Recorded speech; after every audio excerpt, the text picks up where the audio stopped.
میں نے تھانے میں اپنے پہلے کام کی واپسی اور لاش کی برآمدگی کے موقع پر جانے کی روانگی ڈالی اور کانسٹیبل راجہ خان کو شناخت کے لیے ساتھ لے کر روانہ ہو گیا۔ میرے ساتھ پہلے 2 کانسٹیبل اور 2 ذیلدار تھے۔ میں نے ہرا کو 1-2 دفعہ دیکھا تھا۔ میں جب موقع پر پہنچا تو رات ہو چکی تھی۔ لالٹین منگوائی۔ لاش ابھی تک بوریوں میں تھی۔ ایک طرف پاؤں اور دوسری طرف سر نظر آ رہا تھا۔ لاش بوریوں سے نکلوائی تو یہ بالکل برہنہ تھی، یعنی جسم پر کوئی کپڑا نہیں تھا۔ میں تو چہرہ بالکل نہ پہچان سکا۔ مقتول کے حقیقی بھانجے نے شک میں کہا کہ یہ اس کے ماموں کی لاش ہے۔ میں نے لاش کا نظری معائنہ کیا۔ جسم پر کوئی چوٹ اور زخم نہیں تھا۔ گردن کے ارد گرد ایک نشان بالکل صاف تھا۔ ایسے نشان کو پولیس والے اچھی طرح پہچانتے۔ یہ رسی کا نشان تھا جس سے مقتول کا گلا گھونٹا گیا تھا۔ اس نشان سے یہ کہانی بنتی تھی کہ رسی سے پھانسی دی گئی تھی، پھر جرم کو چھپانے کے لیے لاش کو بوریوں میں بند کر کے ویران کنویں میں پھینک دیا۔ میں نے لاش لاری میں پوسٹ مارٹم کے لیے بھیج دی۔ اس کے ساتھ کانسٹیبل راجہ خان کو روانہ کیا گیا جو ہرا کا بھانجا تھا۔ میں نے یہ تجویز بھی ساتھ لکھ دی کہ اگر لاش شناخت نہ ہو سکے تو اس کا فوٹو لیا جائے اور انگلیوں کے نشان بھی لیے جائیں، لیکن ایسی ضرورت پیش نہ آئی کیونکہ گجرات میں ہرا کے وارثوں نے لاش کو شناخت کر لیا اور یہ یقین ہو گیا کہ یہ لاش ہرا کی ہی ہے، اور گردن پر رسی کے نشان سے ثابت ہوا کہ اسے قتل کیا گیا ہے۔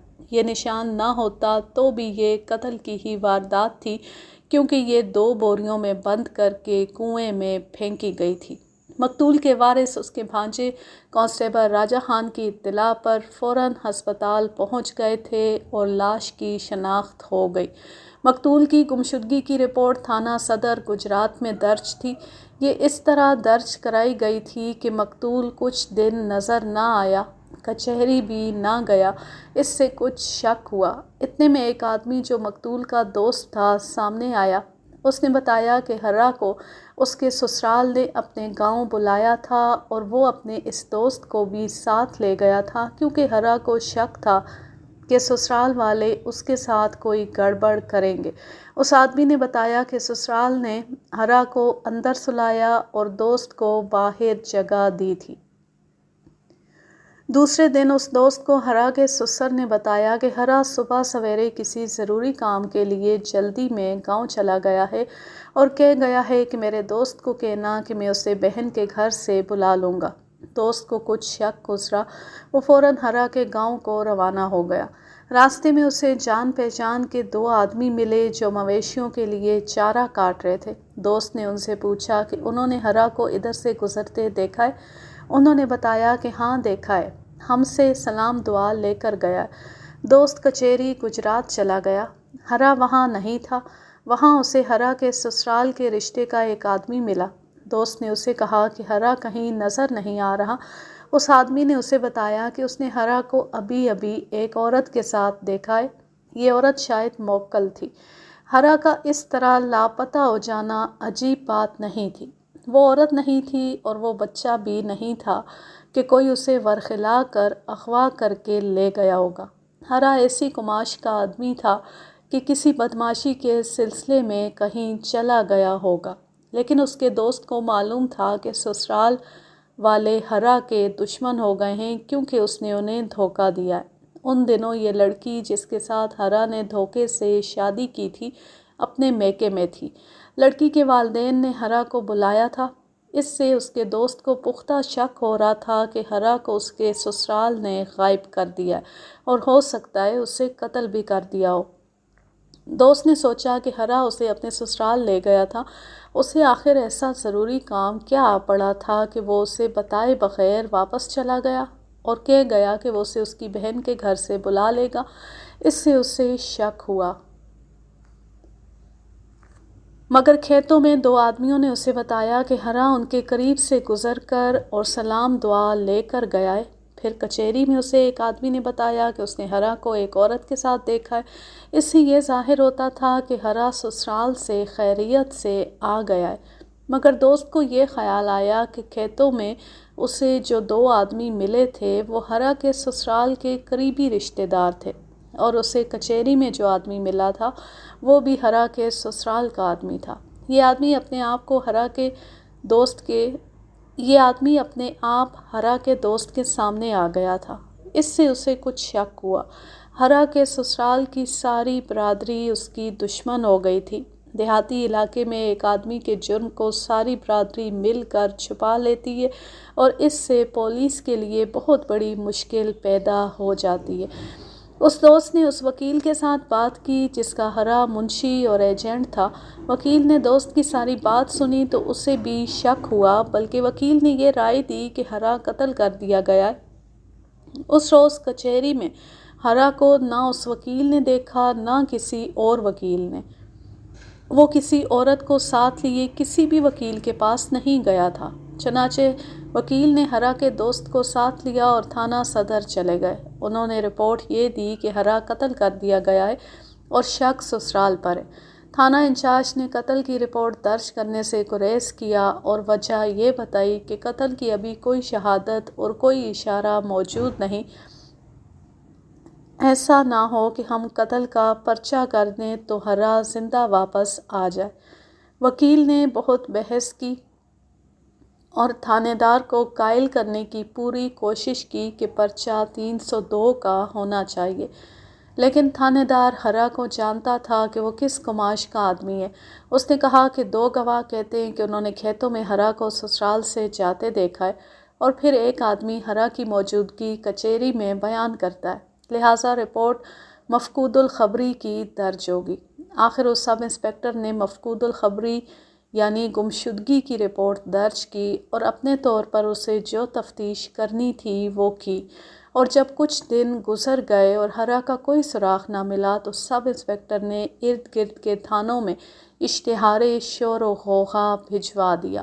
اب لاش مل گئی اور شناخت بھی ہو گئی کہ ہرا کی ہے تو قتل کی تفتیش شروع ہو گئی۔ واردات دوسرے تھانے کی تھی، لیکن لاش میرے تھانے سے برآمد ہوئی تھی، اس لیے تفتیش دونوں تھانوں کو مل کر کرنی تھی۔ تھانہ صدر گجرات کا اسسٹنٹ سب انسپکٹر میاں غلام قادر میرے ساتھ تفتیش کے لیے مقرر ہوا۔ ہم نے پوسٹ مارٹم رپورٹ دیکھی۔ موت کا باعث گردن کے گرد رسی لپیٹنے اور دونوں طرف سے رسی کھینچنے سے لکھا گیا تھا۔ ایک ضرب شاید سر پر تھی جو مجھے نظر نہیں آئی تھی، اس میں سے خون نہیں نکلا تھا۔ ڈاکٹر نے لکھا تھا کہ کھوپڑی میں کریک ہے، یعنی ذرا سی ٹوٹی ہوئی ہے۔ تفتیش موضع پسمال میں وہاں کے ذیلدار چودھری لال خان کے دائرے میں شروع ہوئی۔ دائرہ ایک کشادہ حویلی ہوتی ہے جس کے کئی کمرے ہوتے ہیں۔ دائرہ گاؤں میں ماتم اور شادی کے مہمانوں کو ٹھہرانے کے لیے استعمال ہوتا ہے۔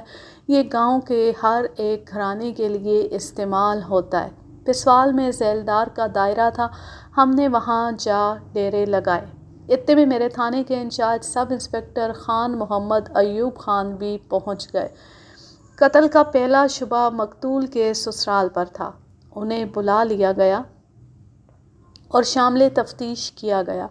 ہرا کی دوسری بیوی کے 2 ماموں بھی بلائے گئے۔ مخبروں کی اطلاع کے مطابق انہیں قتل کی رات مشکوک حالت میں ایک جگہ دیکھا گیا تھا۔ ان تمام افراد کو دائرے کے الگ الگ کمروں میں رکھا گیا تاکہ وہ آپس میں بات چیت نہ کر سکیں۔ ہر ایک کو اکیلے اکیلے تفتیش کے لیے ہم نے اپنے کمرے میں بلانا شروع کیا۔ ہم نے دیکھا کہ ان میں سے ہر ایک آدمی پختہ دماغ کا تھا۔ ذرا غور کریں کہ تفتیش کرنے والے 3 تجربے کار آدمی تھے، ایک سب انسپکٹر، ایک اسسٹنٹ سب انسپکٹر اور ایک میں جو ہیڈ کانسٹیبل تھا۔ 3 آدمیوں کی جرح سے ان میں سے کوئی بھی گھبراتا اور ڈرتا نہیں تھا۔ ہم نے یہ دیکھ لیا کہ یہ لوگ مشتبہ نہیں ملزم ہیں، وہ کتنی ہی چالاکی کیوں نہ کرتے۔ یہ قدرتی بات ہے کہ ایک سے زیادہ افراد جب ایک ہی واقعے کے متعلق بیان دیتے یا جھوٹ بولتے ہیں تو کہیں نہ کہیں فرق اور اختلاف پیدا ہو جاتا ہے۔ تفتیشی افسر اس ذرا سے فرق اور اختلاف کو نوٹ کر لیتے۔ یہ بات بھی یاد رکھیں کہ جرم خود بولتا ہے، انسان جرم کو ہضم نہیں کر سکتا۔ ان لوگوں میں بھی ایسا اختلاف پایا جاتا تھا جس سے یہ شک پختہ ہو گیا کہ یہ واردات اسی برادری کی ہے۔ اب یہ معلوم کرنا تھا کہ قتل کا مجرم کون ہے اور قتل کس طرح کیا گیا، مگر ان میں کوئی بھی اقبالی بیان کا نام نہیں لیتا تھا۔ ہم نے تفتیش کا دوسرا طریقہ اختیار کیا، اکیلے کو کمرے میں بلا کر تشدد شروع کر دیا۔ ہم نے یہ طریقہ بھی ناکام ہوتے دیکھا تو پریشان ہو گئے، ہر ایک کو سلطانی گواہ بننے کا لالچ دیا جو کسی نے بھی قبول نہ کیا۔ ہمارے عملے میں فیروز خان نام کا ایک کانسٹیبل تھا جسے تفتیش اور سراغ رسانی کا جیسے پیدائشی تجربہ حاصل تھا۔ اسے سب انسپکٹر خان محمد ایوب خان اپنے ساتھ لائے تھے۔ اس نے مقتول کے سسرال کے جو افراد بلائے گئے ان میں ایک نوعمر لڑکا دیکھ لیا جو مقتول کی بیوی کا چھوٹا بھائی تھا۔ فیروز خان نے کہا کہ اس لڑکے کو اس کے حوالے کر دیا جائے۔ یہ لڑکا اس کے حوالے کر دیا گیا۔ دائرے میں ایک کمرہ تھا جس میں چارپائیاں جمع کی ہوئی تھیں۔ یہ مہمانوں کے استعمال والی چارپائیوں کا اسٹور بنا ہوا تھا۔ فیروز خان اس لڑکے کو اس کمرے میں لے گیا اور کمرہ اندر سے بند کر دیا۔ فیروز خان نے پورے یقین سے کہا تھا کہ وہ قاتل کا سراغ لگا لے گا۔ اس نے لڑکے کے بازو ایک کھڑی چارپائی اوپر والے پایوں کے ساتھ پھیلا کر باندھ دیے اور ٹانگیں ٹخنوں سے رسیاں باندھ کر نیچے والے پایوں کے ساتھ کس کر باندھ دی۔ فیروز خان ایک چارپائی بچھا کر اس پر لیٹ گیا اور لڑکے سے کہا کہ جب بتا دو گے کہ ہرا کو کس نے قتل کیا تو تمہیں کھول دوں گا۔ لڑکا بہت ہی تکلیف دہ پوزیشن میں لٹک رہا تھا۔ وہ بہت بری اذیت میں مبتلا تھا۔ جب اس کے کندھوں اور بازوؤں کے جوڑ شدید درد کرنے لگے تو وہ چیخنے چلانے لگا۔ فیروز خان نے اسے کہا کہ جتنا چیخ سکتے ہو چیخو، چاہے مر جاؤ، چھوڑوں گا اس وقت جب ہرا کے قاتل کا نام بتاؤ گے۔ فیروز خان کو یقین ہو گیا تھا کہ ہرا کو سسرال والوں نے ہی قتل کیا ہے اور اس لڑکے کو معلوم ہے، لیکن لڑکا اذیت اور درد کی شدت سے روئے اور چیخے جا رہا تھا۔ وہ آخر کم عمر تھا، یہ اذیت اس کی برداشت سے باہر تھی۔ اس نے کہا کہ اس کے باپ کو بلایا جائے، وہ اس کے ساتھ بات کر کے بتائے گا۔ فیروز خان نے اس کے باپ کو بلایا۔ اس کے ساتھ sub inspector, assistant sub inspector, ذیلدار، میں اور شاید ایک دو اور سرکاری آدمی چارپائیوں والے کمرے میں چلے گئے۔ لڑکے کو کھول دیا گیا۔ وہ تو اپنے پاؤں پر کھڑا بھی نہیں ہو پا رہا تھا۔ اسے کہا گیا کہ اپنے باپ کے ساتھ جو بات کرنا چاہتا ہے کر لے۔ لڑکے نے روتے ہوئے کہا کہ وہ باپ کے ساتھ تنہائی میں بات کرنا چاہتا ہے۔ چنانچہ یہ طے پایا کہ لڑکے کو باپ کے ساتھ تنہا چھوڑ دیا جائے۔ سب باہر نکل گئے۔ کمرے کا دروازہ بند کر دیا گیا۔ لڑکے نے باپ سے کہا کہ میں اتنی اذیت برداشت نہیں کر سکتا، میں یہ بھید بتا دوں گا۔ باپ نے اس کی منت کرتے ہوئے کہا کہ بیٹا تم جوان آدمی ہو، برداشت کرو، یہ لوگ صرف آج رات تشدد کریں گے، صبح تمہیں یہ سمجھ کر چھوڑ دیں گے کہ ہم بے گناہ ہیں۔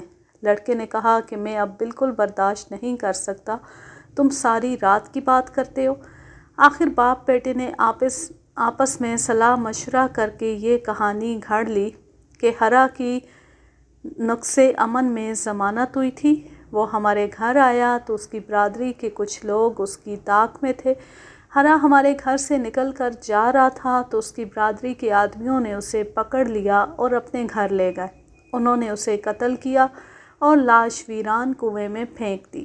میں نے آپ کو یہ کہانی بہت مختصر سنائی ہے، انہوں نے بڑی لمبی کہانی گھڑی تھی اور شہادت مہیا کرنے کی بھی کوشش کی تھی۔ تھوڑی دیر گزری تو سب انسپکٹر خان ایوب خان نے دروازہ کھول دیا۔ ہم سب اندر گئے۔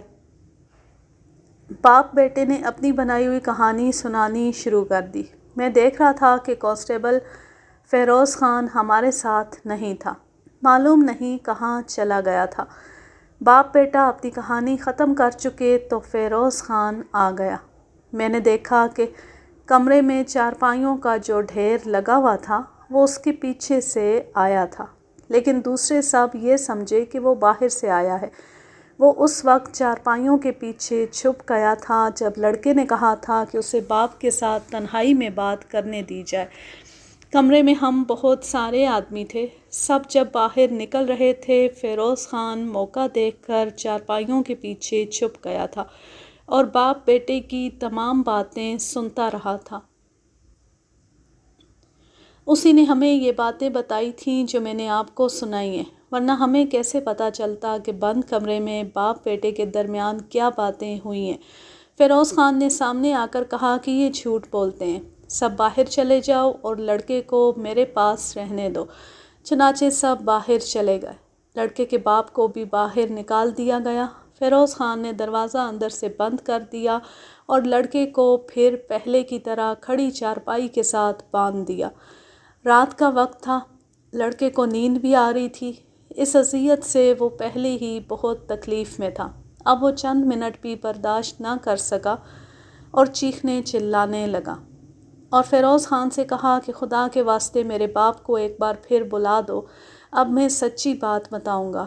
فیروز خان نے اسے کہا کہ تم پھر جھوٹ بولو گے، اس لیے اب تمہیں نہیں کھولوں گا، اب تمہاری لاش کھولی جائے گی۔ لڑکے نے منتیں کی، قسمیں کھائیں اور فیروز خان نے ایک بار پھر اس کے باپ کو بلایا اور ایک بار پھر ہم کمرے میں چلے گئے۔ لڑکے نے پہلے کی طرح باپ کے ساتھ تنہائی میں بات کرنے کی خواہش ظاہر کی، اسے اجازت دے دی گئی۔ ہم سب جب باہر نکل رہے تھے، فیروز خان پہلے کی طرح چارپائیوں کے پیچھے چھپ گیا۔ باپ بیٹا آپس میں باتیں کرنے لگے جو فیروز خان سنتا رہا۔ باپ نے بیٹے سے کہا کہ تم بہت بزدل ہو، اتنی سی تکلیف برداشت نہیں کر سکتے، باقی رات برداشت کر لو، صبح ہوتی ہی یہ ہمیں بے گناہ سمجھ کر چھوڑ دیں گے۔ لیکن اب بیٹے کی حالت پہلے سے زیادہ بری تھی۔ اس نے باپ کو غصے سے کہا کہ تم میری جگہ آ جاؤ، میں اب سچی بات بتا دوں گا۔ باپ سمجھ گیا کہ اب لڑکا برداشت نہیں کر سکے گا اور اسے کچھ کہنا فضول ہے۔ اس نے بیٹے سے کہا کہ ذیلدار سے کہتے ہیں کہ وہ تمہاری ماں اور بہن کو چھوڑ دیں تو ہم اقبال جرم کر لیں گے۔ ہم نے ہرا کی ساس اور اس کی بیوی کو بھی دائرے میں بلا رکھا تھا۔ ان لوگوں کو ڈر یہ تھا کہ ان کی مستورات کی بھی بے عزتی ہوگی۔ کمرے کا دروازہ کھولا گیا تو باپ نے کہا کہ اس کی بیوی اور بیٹی کو تفتیش سے خارج کر کے گھر بھیج دیا جائے تو وہ سچی بات بتا دیں گے۔ اس کی خواہش پر فوراً عمل کیا گیا۔ فیروز خان چارپائیوں کے پیچھے سے نکل آیا۔ باپ نے اطمینان سے اقبال جرم کر لیا۔ اس نے بیان دیا کہ ہرا نے اس سے دھوکے میں لڑکی کا رشتہ لے لیا تھا۔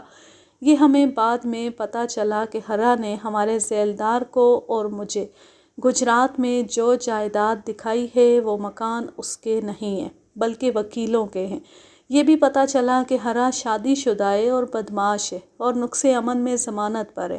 ہم ایسی بے عزتی برداشت نہیں کر سکتے تھے کہ لوگ یہ کہیں کہ ہرا بدمعاش ہمارا داماد ہے۔ ہم نے اسے کہا کہ ہماری بیٹی کو طلاق دے دو۔ وہ پہلے تو جھوٹ بولتا رہا، لیکن ہم اس کے پیچھے پڑ گئے تو اس نے بڑے رعب سے ہمیں کہا کہ جاؤ، میں طلاق نہیں دوں گا۔ ہم ایک تو اس دھوکے کا انتقام لینا چاہتے تھے جو اس نے ہمیں دیا، اور دوسرے یہ کہ ہم اس قسم کے بدمعاش، بدنام اور نوسر باز کے ساتھ رشتہ قائم نہیں رکھنا چاہتے تھے۔ ہم نے آپس میں اصلاح مشورہ کر کے فیصلہ کیا کہ ہرا کو اپنے گاؤں بلا کر اسے قتل کر دیا جائے اور لاش غائب کر دی جائے۔ اس دوران یہ واقعہ ہوا کہ لڑکی چونکہ ہرا کے ساتھ خوش نہیں تھی، اس لیے وہ روٹھ کر ہمارے پاس میکے آ گئی۔ ہرا اسے لینے نہ آیا۔ ہم نے یہ موقع اچھا دیکھا اور اپنے منصوبے پر عمل کیا۔ میں نے اپنے اس بیٹے کو کچہری بھیجا کہ ہرا کو دھوکے سے گاؤں لے آئے۔ یہ لڑکا کچہری گیا اور ہرا سے کہا کہ مجھے اپنے ماں باپ نے یہ کہہ کر بھیجا ہے کہ جو ہونا تھا وہ ہو گیا ہے، خدا کو اسی میں بہتری منظور ہے۔ ہم نے ناراضگی دل سے نکال دی ہے، تم آؤ اور اپنی بیوی کو لے جاؤ۔ ہرا ہمارے دھوکے میں آ گیا۔ اس نے لڑکے سے کہا کہ تم چلو، میں پچھلے پہر فارغ ہو کر آ جاؤں گا۔ ہرا پچھلے پہر سسرال کے گاؤں چلا گیا۔ اس کے ساتھ اس کا ایک دوست بھی تھا۔ یہ میں آپ کو بتا چکا ہوں کہ اس آدمی کو ہرا اس لیے اپنے ساتھ لے گیا تھا کہ اسے اپنے سسرال والوں پر بھروسہ نہیں تھا۔ اسے ڈر تھا کہ یہ لوگ کوئی گڑبڑ نہ کریں۔ لڑکی کے باپ نے بتایا کہ جب یہ دونوں ہمارے گاؤں میں آئے تو ہم نے ان کی بہت عزت کی اور دودھ پلایا، انہیں ذرا سا بھی شک نہ ہونے دیا کہ ہماری نیت کیا ہے۔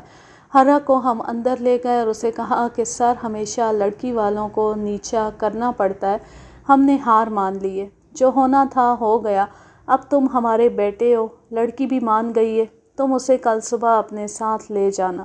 میں نے اسے یہ بھی کہا کہ اپنے دوست کو اس کی بہن کے گھر بھیج دو، اس آدمی کی بہن ہمارے گاؤں میں بیاہی ہوئی ہے۔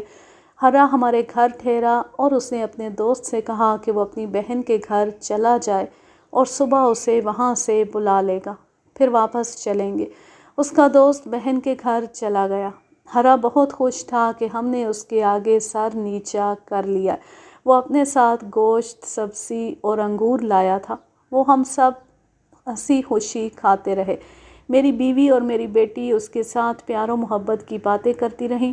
رات کو میری بیوی نے اسے ڈیوڑی میں سلایا اور اسے کہا کہ رات کو تمہارا سسر اور سالہ مال مویشی اندر باندھ کر سو جائیں گے تو تمہاری بیوی اپنی چارپائی تمہارے پاس لے آئے گی۔ تم ڈیوڑی کا دروازہ اندر سے بند نہ کرنا، جب مال مویشی اندر آ جائیں گے تو ہم خود دروازہ بند کر لیں گے۔ ہرا ہنسی خوشی سو گیا۔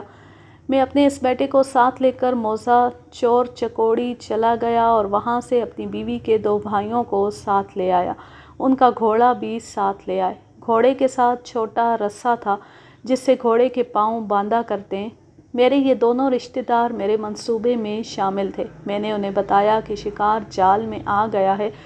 ہم جب اپنے گھر میں داخل ہوئے تو ہرا گہری نیند سویا ہوا تھا۔ میری بیوی کے بھائیوں نے گھوڑے کے پاؤں باندھنے والا رسا کھولا اور ڈیوڑی میں آئے۔ انہوں نے ہرا کو اوپر سے دبا لیا۔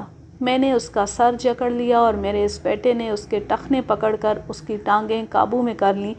اس کا ایک بازو میری بیوی نے اور دوسرا میری بیٹی نے پکڑ لیا۔ میری بیوی کے بھائیوں نے اس کی گردن کے گرد رسا لپیٹا، ایک نے ایک طرف سے اور دوسرے نے دوسری طرف سے بہت زور سے کھینچا۔ ہمیں بالکل افسوس نہیں تھا کہ ہم ایک انسان کو قتل کر رہے ہیں۔ ہم ایک فریبی اور بہت بڑے گناہگار کو ختم کر رہے تھے جس نے معلوم نہیں کتنے شریف لوگوں کو دھوکے دیے تھے۔ وہ زندہ رہتا تو معلوم نہیں کتنے اور انسانوں کو دھوکے دیتا۔ اسے زیادہ تڑپنے کا موقع نہ ملا، وہ جلدی مر گیا۔ لاش کی شناخت میں گڑبڑ پیدا کرنے کے لیے ہم نے اس کے تمام کپڑے اتار دیے۔ اس کے 1-2 کپڑے کھونٹی کے ساتھ لٹک رہے تھے، وہ بھی اتار لیے۔ یہ تمام کپڑے میری بیوی کے بھائیوں نے اپنے پاس رکھ لیے۔ لاش پر 2 بوریاں چڑھا دیں، ایک پاؤں کی طرف سے اور ایک سر کی طرف سے۔ دونوں بوریوں کے منہ سی دیے۔ دونوں بھائیوں نے لاش اٹھا کر گھوڑے پر ڈالی اور یہ کہہ کر چلے گئے کہ نہر میں پھینک آئیں گے۔ واپس آ کر انہوں نے بتایا کہ ایک جگہ انہوں نے مقتول کے کپڑے اور جوتی وغیرہ زمین میں دبا دی اور نہر کی طرف چلے گئے۔ راستے میں ریلوے پھاٹک آتا ہے، وہاں لاش سر کے بل گر پڑی۔ پوسٹ مارٹم رپورٹ میں لکھا تھا کہ کھوپڑی کی ہڈی میں کریک تھا۔ یہ لاش سر کے بل گرنے سے آیا ہوگا۔ نہر ابھی دور تھی اور صبح طلوع ہونے میں تھوڑا وقت رہ گیا تھا۔ دیہات کے لوگ بہت جلدی جاگ اٹھتے۔ دونوں بھائیوں نے نہر تک جانے کا خیال چھوڑ دیا۔ انہیں معلوم تھا کہ یہاں ایک ویران کنواں ہے۔ انہوں نے لاش کنویں میں پھینک دی اور واپس آ گئے۔ ہم سب کو امید تھی کہ قتل کا سراغ کسی کو نہیں ملے گا۔ اس کے اس دوست کا خطرہ تھا جو اس کے ساتھ آیا تھا۔ وہ دوسرے دن ہمارے گھر آیا تو ہم نے اسے بتایا کہ ہرا ایک ضروری کام سے بہت سویرے اٹھ کر چلا گیا ہے۔ اس آدمی کو گمراہ کرنے کا ہم نے یہ انتظام کیا کہ اپنے 2 آدمیوں کو اس آدمی کے راستے میں بھیج دیا۔ انہوں نے دیکھا کہ یہ آدمی آ رہا ہے تو وہ چارہ کاٹنے لگے۔ جب یہ آدمی ان کے قریب گیا تو انہوں نے اس کے ساتھ سلام دعا لی اور باتیں کرنے لگے۔ باتوں باتوں میں ہرا کا ذکر لے آئے۔ اس آدمی نے ان سے پوچھا کہ انہوں نے اسے واپس جاتے دیکھا ہوگا۔ انہوں نے کہا کہ ہاں دیکھا ہے، وہ ادھر سے ہی گزر کر واپس گیا ہے۔ ہم نے ایک آدمی ہرا کے اس دوست کے پیچھے لگا دیا جو اسے کچہری میں ملا۔ اس نے بھی ہرا کے متعلق باتیں کی اور کہا کہ اس نے ہرا کو ابھی ایک عورت کے ساتھ دیکھا ہے۔ لڑکی کے باپ کا اقبال جرم مکمل تھا۔ ہم نے صبح ہوتی مقتول کے کپڑے، ملزموں کا گھوڑا اور رسا برآمد کر لیا۔ اقبالی بیان زیر دفعہ 146 مجسٹریٹ سے قلم بند کرا لیا۔ مقدمہ مضبوط کرنے کے لیے ہم نے ریلوے پھاٹک پر جو ریلوے کا آدمی ڈیوٹی پر رہتا تھا اس کا بیان لیا کہ رات کو اس نے ملزموں کو دیکھا کہ گھوڑے پر ایک بوری لادے پھاٹک سے گزرے اور بوری گر پڑی۔ اسے ہم نے یہ بھی یاد کرا دیا کہ وہ بیان میں کہے کہ اس نے ملزموں سے پوچھا تھا کہ بوری میں کیا ہے۔ انہوں نے کہا تھا کہ ان کا ایک آدمی فوج سے چھٹی لے کر آیا ہے اور یہ اس کا سامان ہے۔ ہم نے ایک اور آدمی کی گواہی ڈالی کہ دونوں ملزم ویران کنویں کی طرف سے واپس جا رہے تھے۔ ہم نے چالان تیار کر کے عدالت میں دے دیا۔ ہوا یہ کہ سب انسپکٹر خان محمد ایوب خان کی تبدیلی آ گئی اور وہ لالہ موسیٰ چلے گئے۔ ادھر ASI میاں غلام قادر کو سب انسپکٹر بنا کر پھالیا بھیج دیا گیا۔ مقدمے میں دلچسپی لینے والا کوئی نہ رہا۔ سیشن کورٹ میں جا کر ملزم اپنے اقبالی بیانوں سے منحرف ہو گئے۔ انہوں نے کہا کہ پولیس نے سخت تشدد کر کے جھوٹے اقبالی بیان لیے ہیں۔ ملزموں نے اپنی صفائی میں وہ دو آدمی پیش کیے جو چارہ کاٹ رہے تھے اور مقتول کے متعلق انہوں نے اس کے دوست کو بتایا تھا کہ وہ شہر چلا گیا۔ صفائی کا دوسرا گواہ وہ آدمی تھا جس نے کچہری میں مقتول کے دوست سے کہا تھا کہ اس نے حرا کو ابھی ایک عورت کے ساتھ دیکھا ہے۔ کورٹ نے تمام ملزموں کو شک کا فائدہ دے کر بری کر دیا۔ یوں یہ کہانی اپنے اختتام کو پہنچی۔ اب میں لیتی ہوں آپ سے اجازت۔ جہاں رہیں خوش رہیں، شاد و آباد رہیں، ہنستے مسکراتے رہیں۔ اللہ حافظ، اللہ نگہبان۔